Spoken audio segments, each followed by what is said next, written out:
kita harus bisa mendeklarasikan bahwa PDAM ini bukan mengalirkan air bersih, tapi kita bisa loh mengalirkan air minum.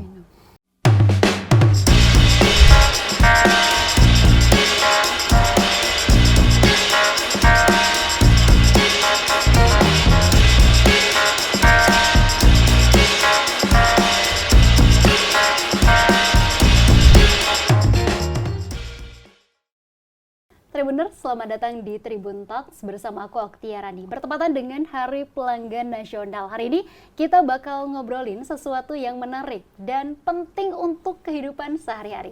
Nah, kalau biasanya kita minum air harus dimasak dulu atau beli galon. Sekarang di Bogor sudah ada teknologi yang bikin kita bisa langsung minum air dari keran.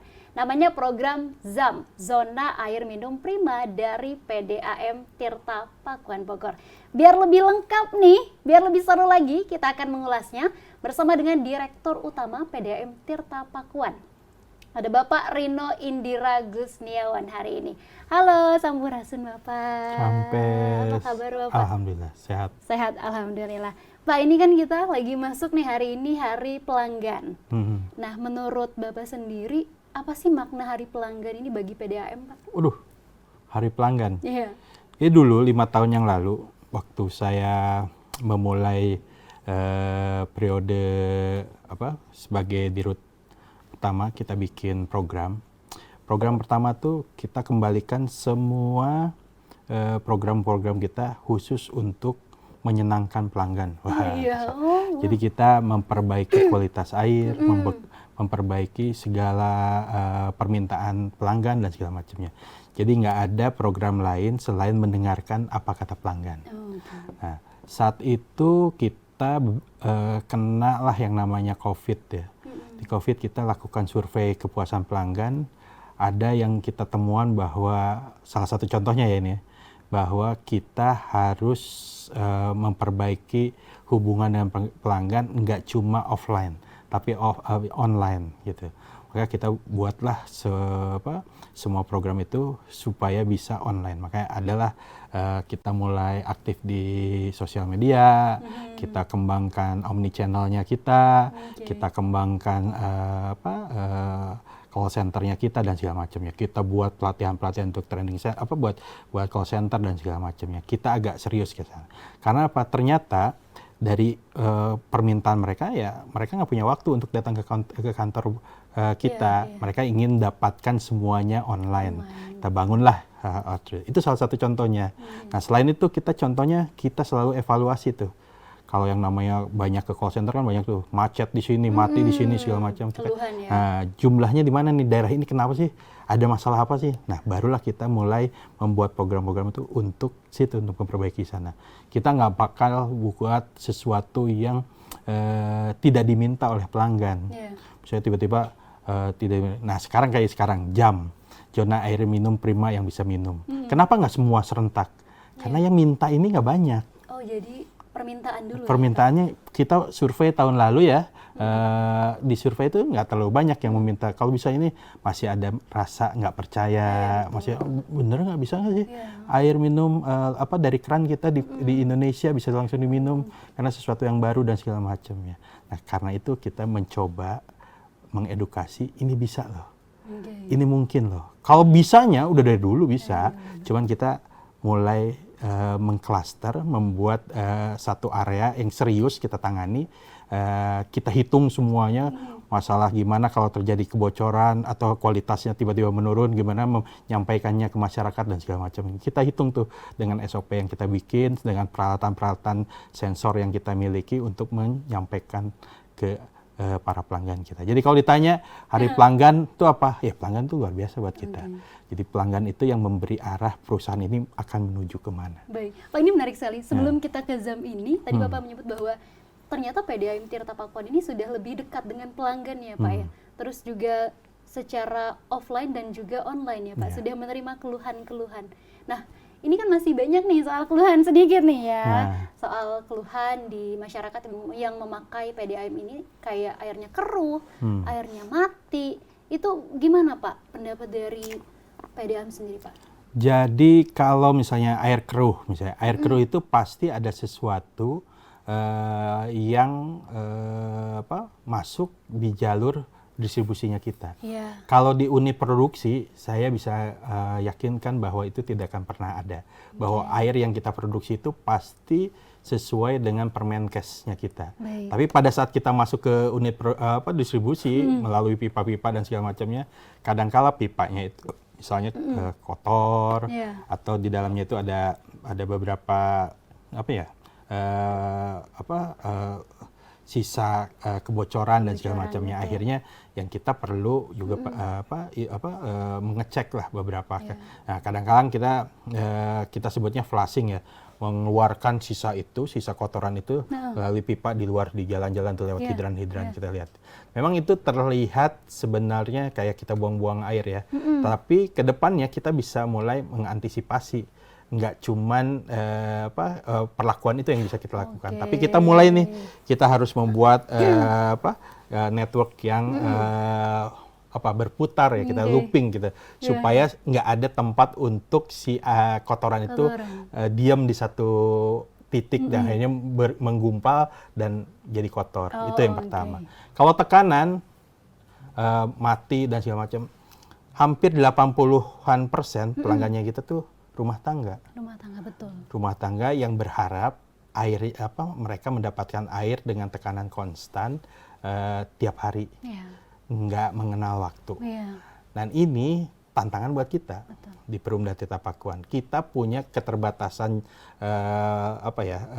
pipa, kita punya keterbatasan tekanan yang harus kita distribusikan. Jadi makanya kita buatlah beberapa reservoir besar untuk memastikan bahwa ketercukupan di jam-jam puncak. Karena kan kalau rumah tangga mandinya barengan kan? Betul. Jam 5 sampai berangkat kerja, berangkat jam 8 sekolah. gitu kan, bareng-bareng. Terus sorenya pulang bareng-bareng. Kerja, nah, dua jam waktu itu yang biasanya kondisinya airnya menurun. Rata-rata seperti itu. Nah, kita tantangannya gimana caranya supaya ini konsisten. Kita harus punyalah reservoir. Reservoirnya kita hari ini masih dianggap kurang. Jadi kita masih bangun beberapa rencana pembangunan reservoir. Mudah-mudahan ke depannya kita bisa memenuhi kebutuhan tersebut. Tapi kalau masyarakat punya keleluasaan tempat ataupun biaya, karena perlu biaya, mereka dapat punya toren-toren sendiri di rumah-rumah. Betul. Nah, toren itu saya sarankan nggak cuman disimpan di atas aja. Karena kadang-kadang kalau di atas habis nih, tekanannya nggak nyampe airnya di sana. Jadi harus punya yang di dalam tanahnya, dironteng dan di atas gitu. Jadi insya Allah akan mati-mati. Kita punya 2 cadangan. Baik. Bisa tercapai. Pak, ini ngomongin soal pembangunan. Ini kalau tidak salah PDAM Tirta Pakuan itu sudah 48 tahun ya, Pak? 48 hampir, tahun 77. Iya, 48 tahun berarti ya. Nah, sekarang kan sudah hampir setengah abad. Yeah. Pasti kan selalu berinovasi. Yeah. Apa saja sih yang dilakukan PDAM Tirta Pakuan, Pak? Sebenarnya kalau di runut hadirnya kita tuh ada di sejak mata air pertama kita beroperasi. Jadi tahun 1918. Jadi Kota Batu itu mata air pertama kita 1918 digunakan untuk programnya Belanda, untuk mengairi Istana Bogor ya. Hari ini Istana Bogor. Sejak itu. Jadi masih ada peninggalan pipa-pipa zaman Belanda saat ini yang kita ini. Masih dijaga ya, Pak? Masih dijaga, masih dipakai. Jadi kadang-kadang itu zaman Belanda udah rusak ya. Enggak, pipa-pipa zaman dulu itu masih tebal-tebal. Mungkin ada korosi, ada apa, tetapi dia kondisinya relatif masih bagus. Yang kita harus ganti pipa-pipa setelah masa Colombo Plan ya, 50 tahun karena bentuk pipanya yang berbeda. Nah, itu yang kita mulai perhatikan. Jadi kalau zaman dulu para pendirinya kita melihat kondisi Kota Bogor itu kan seperti dari dataran pegunungan menuju ke arah laut, ke arah Jakarta ya. Jadi beda antara selatan dan utara itu hampir 150 meter tuh. Betul. Kalau kita tarik tuh 150 meteran. Nah, mereka menempatkan semua sumber air itu di selatan. Jadi kita nggak punya tuh yang di tengah, yang ini semuanya di selatan. Iya. Menggunakan air Cisadane, mata air Cisadane atau Iya. gunung Pangrango, Gunung Salak dan segala macamnya. Nah, semuanya ada di selatan. Jadi kalau kita lihat di kaki Gunung Salak ada tadi tuh Kota Batu. Terus di Tangkil kaki Gunung Pangrango. Iya. Terus Bantar Kambing kaki Gunung Pangrango misalnya ya. Terus mata air WTP kita Ciarang Pondok dan segala macam Sungai Cisadane which is itu dari Salak, Gunung Salak. Gunung Salak kira-kira. Nah, apa yang harus kita lakukan? Itu tuh gravitasi tuh. Apa saya manggil Teteh, Mbak? Apa aja? Apa aja. Nah, jadi gravitasi itu air dikocorkan tanpa rekayasa apa-apa. Iya, turun. Nah, turun gitu. Cuman membedakan antara ketinggian dan ketinggian antara si awal sama akhir gitu, kecepatan segala macam. Berharap itu mengalir ke semua Kota Bogor yang ada di bawahnya. Zaman dulu berhasil. Berhasil, nyaman, kita punya tekanan bagus segala macam. Tapi hari ini nggak bisa. Karena penduduknya juga berbeda. Nambah, penduduknya nggak cuma satu jalur yang ada di pinggir sungai itu, tetapi mulai ke samping, mulai ke ini segala macam. Nah, rekayasa inovasinya bagaimana memastikan seluruh Kota Bogor mendapatkan layanan dengan tekanan yang cukup. Bagaimana caranya, Pak? Ini kan sebuah tantangan, bukan hal yang mudah ya, Tribuners ya. Gimana caranya, Kayaknya Pak? mau jadi pegawai Tapakuan Nanti saya kirim CV. Jadi kita buatlah yang namanya district meter area atau zona meter area. Jadi kita membuat close network. Jadi network itu kita buat cluster-cluster sendiri-sendiri. Kalau DMA itu per 1000 pelanggan, kalau yang zona itu agak lebih besarnya lagi. Nah, kita buat itu supaya memastikan bahwa antara zona 1 dengan zona 2 itu tidak berhubungan. Tetapi satu. Kenapa? Kalau berhubungan kenapa sih nggak ada masalah kan? Ini kan saling membantu. Enggak. Akhirnya tekanan itu nggak bisa kita hitung. Ada yang ke kiri, kalau kiri digedein ada ke kanan dan segala macam.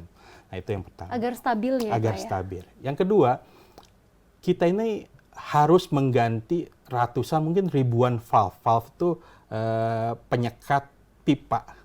Kalau yang zaman dulu tuh keran lah gampangnya ya. Keran itu dibuka kenceng, kecil segala macam. Nah, dulu dipakai untuk mengatur tekanan.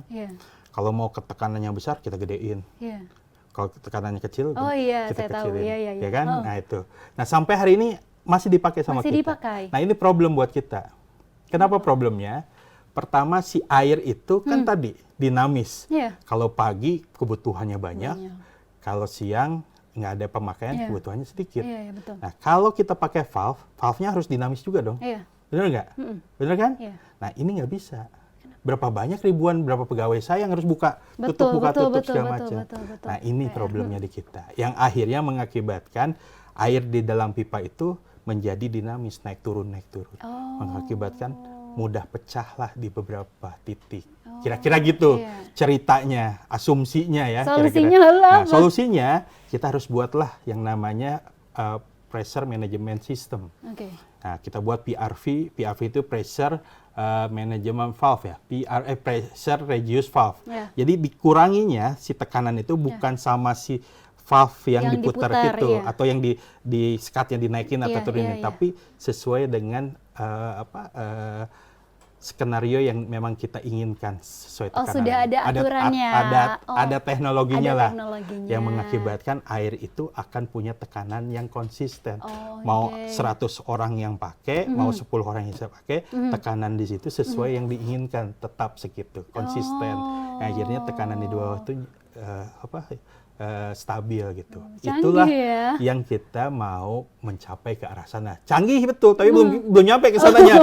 Baru ada beberapa tempat aja. Sudah excited sekali saya. Jadi kalau datang ke kantor kita lihat tuh di dashboard kita yang gede itu titik-titik mana aja yang bisa membaca tuh tekanan di sini sekian, sekarang sekian. Nah, itu yang oleh teman-teman dipertahankan sebagai acuan untuk layanan ke pelanggan, kira-kira gitu. Sedang diusahakan begitu ya, Pak ya? Sudah mulai dikerjakan, cuman kita perlu waktu.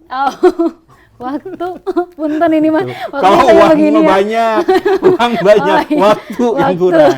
Nah itu perlu kita investasi, kita hitung lah gitu. Oke, ini ngomongin soal inovasi, ini baru-baru ini juga lagi jadi sorotan itu soal ZAM ini yang saya sebutkan di awal. Ini kalau tidak salah memang sudah ada sejak lama. Sudah ada. Lalu kenapa sekarang jadi ini Pak? Kenapa baru mulai lagi lah istilahnya? Jadi gini, awal tahun lalu tuh kami, saya kebetulan pengurus Perpamsi, Persatuan Pengusaha Air Minum di Indonesia.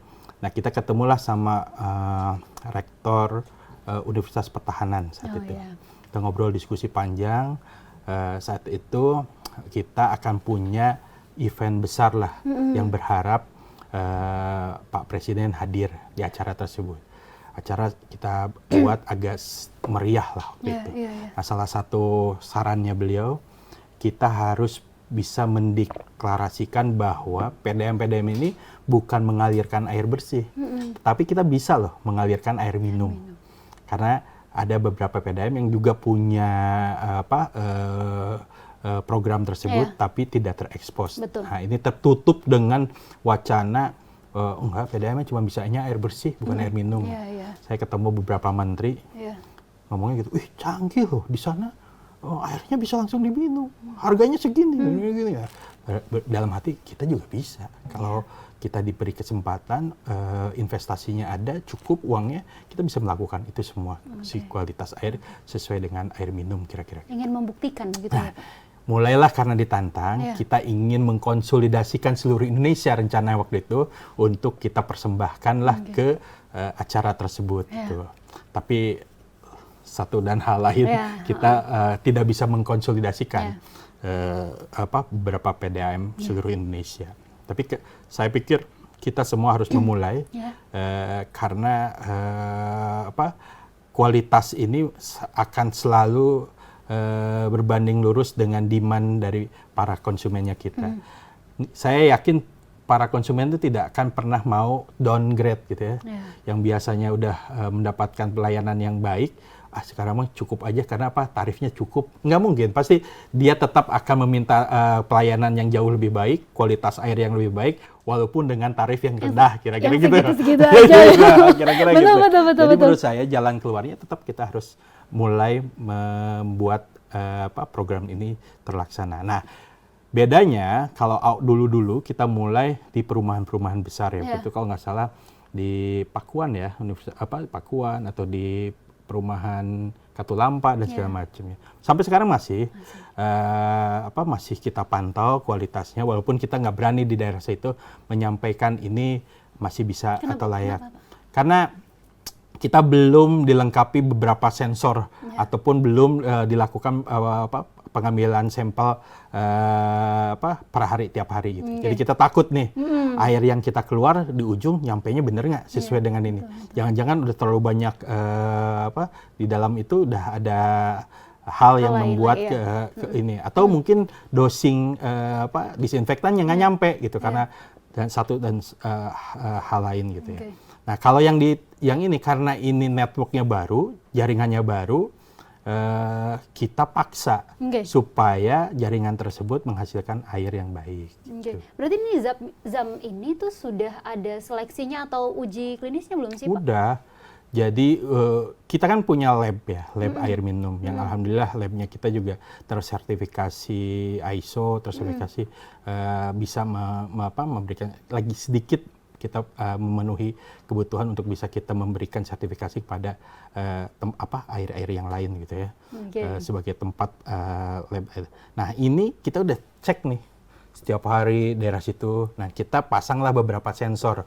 Ada berapa ya? 9 sensor ya. Ada 9 sensor, 9 titik sensor di sana yang kita hitung waktu itu kekeruhannya, lalu pH-nya, terus klornya, sisa klornya. Sisa klor itu yang menandakan air itu tidak ada kontaminasi bakteri apapun lah di sana.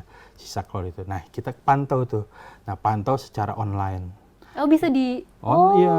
Wah. Ya ini kita lagi mau berpikir gimana caranya kalau itu turun, distribusikan ke pelanggan kita yang 6.000 itu supaya mereka dapatkan. Karena ini permasalahannya ini, pelanggan kita itu nggak mau melengkapi nomor teleponnya ya, nomor teleponnya ini Bu Yuri ini hadir sini yang selalu memberikan informasi itu lewat WhatsApp Blast ya.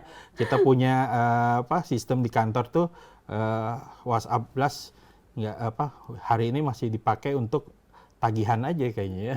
Mengingatkan bayar sekian. Terima kasih sudah dilakukan pembayaran atau hari ini ada kejadian bocor dan segala macamnya. Nah, nanti kedepannya pengen untuk untuk memastikan bahwa kualitas air hari ini sekian dan layak diminum. Pernah lihat di Jakarta tuh di depan Monas udara hari ini bagus Nah, betul, kita mirip seperti itu. Kita punya mirip seperti itu, tapi kita pasangnya di ganggang tuh hari ini di 9 titik itu. Diajaklah Pers Day buat ngeliat. Ajak. Tapi ya ngomongin soal berarti pelanggan ini nggak usah khawatir kalau misalkan minum dari PDAM Tirta Pakuan ini, betul dari ZAM ini ya. Oke, ini kan kalau soal aman pasti aman. Insya Allah aman. Soal tarifnya nih gimana nih? Apakah sama dengan air biasa dari PDAM atau memang ada perbedaan, ada penyesuaian sih Pak? Dulu sih saya mengusulkan ya di tingkat nasional bahwa harus dibedakan. Saya waktu itu berdiskusi sama Pak Menteri, terus Bu Dirjen dan segala macam. Saya bilang harus dibedakan karena ini perlu tambahan investasi. Kalau nggak akan teman-teman di PDM ya ngapain kita kualitas bagus kalau harus nambah investasi, nambah biaya dan segala macam kan yang tadi saya sampaikan harus pasang sensor dan segala macam gitu. Hari ini sampai hari ini enggak, pemerintah tidak mau menambahkan tambahan, belum ya. Mudah-mudahan kedepannya kita lagi kementerian itu sedang menggodok tarif secara nasional. Mudah-mudahan salah satu usulannya kita punya grading. Jadi misalnya daerah ini batas bawah, batas atasnya sekian loh, karena kualitasnya harus mencapai sekian. Kira-kira gitu. Jadi masyarakat tuh merasakan, iya layak saya bayar sekian. Kenapa? Kualitas airnya sekian loh. Ya nggak apa-apa lah saya bayar sekian, karena kualitas airnya juga sekian. Kira-kira ke depannya gitu. Ke depannya kayak gitu.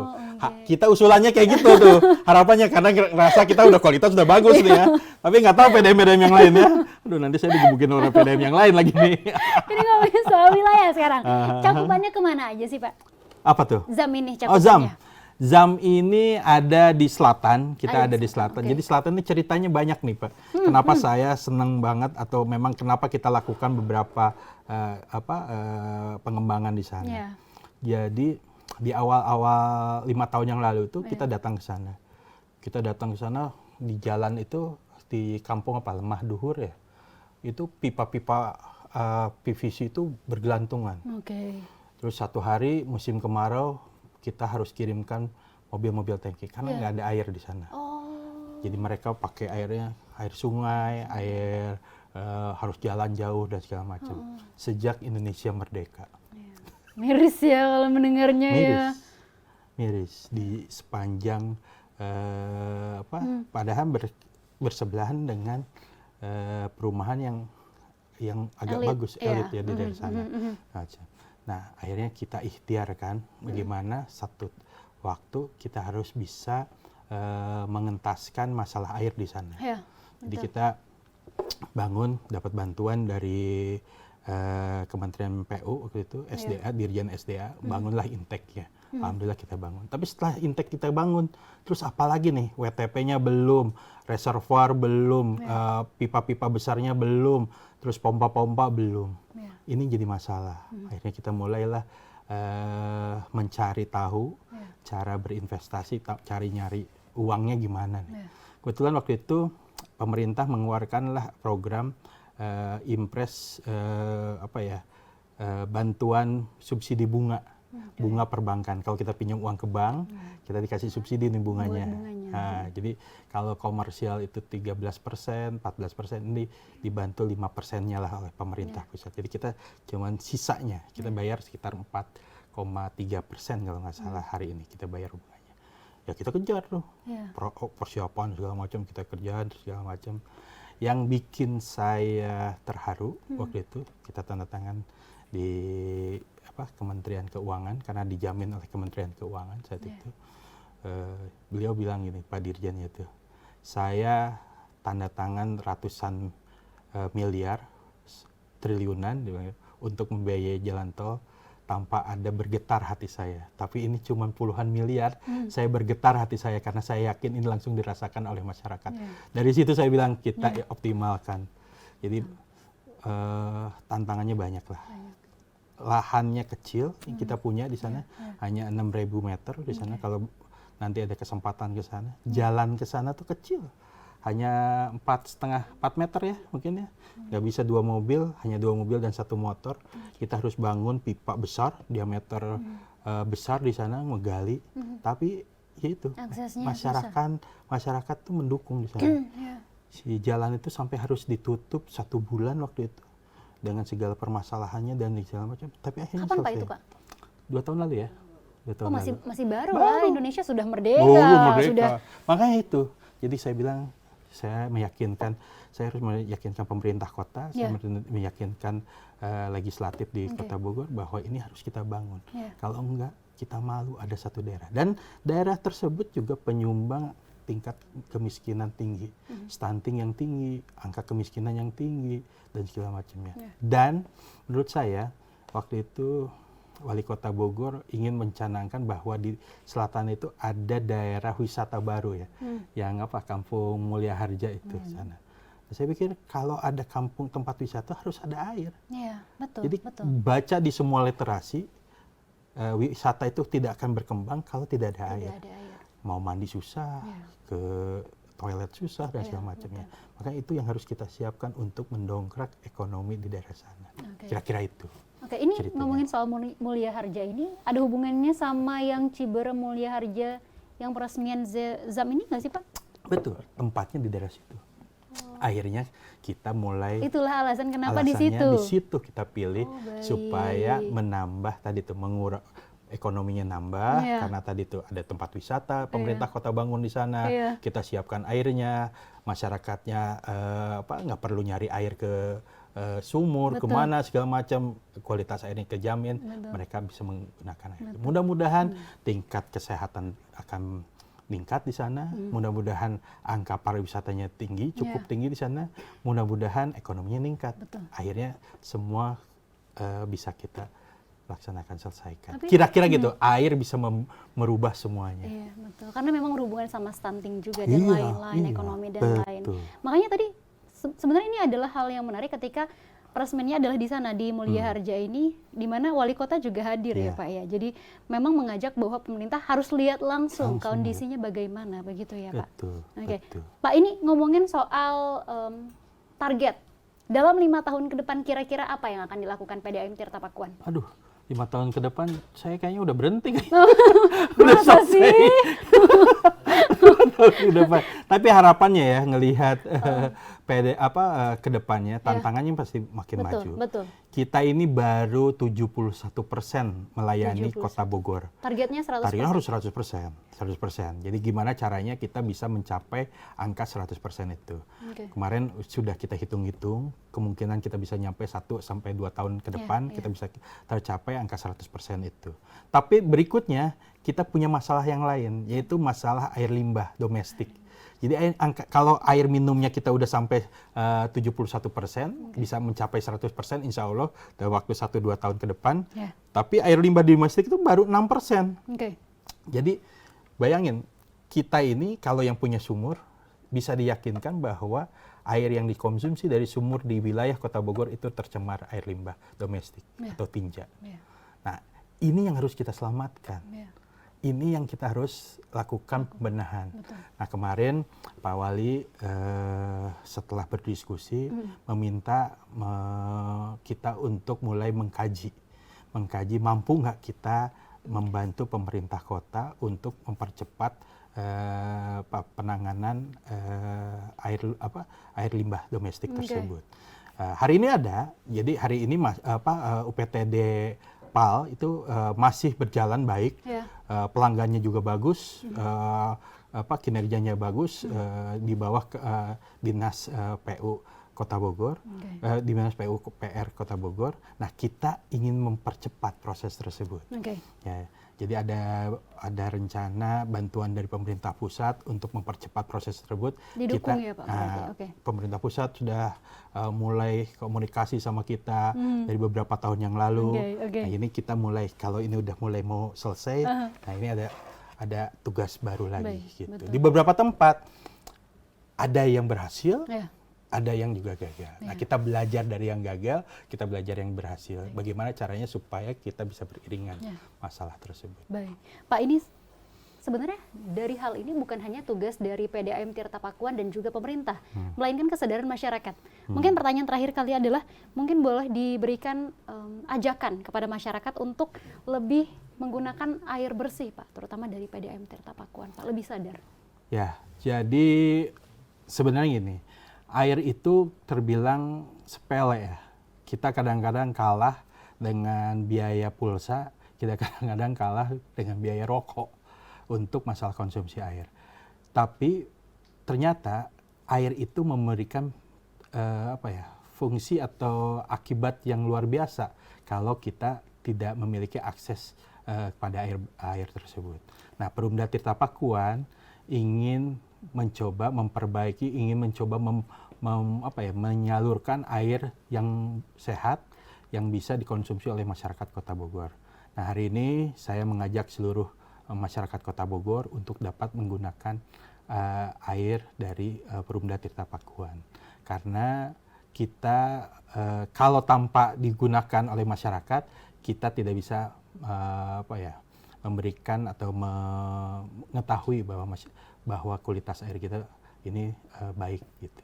Sayang gitu, karena tadi saya disampaikan bahwa kalau kita pakai sumur, itu belum tentu sumur yang di wilayah Kota Bogor ini bebas dari bakteri-bakteri. Karena tadi masalah limbah ini sangat luar biasa. Kita bisa browsing lah di berita-berita terkait dengan pencemaran air limbah gitu.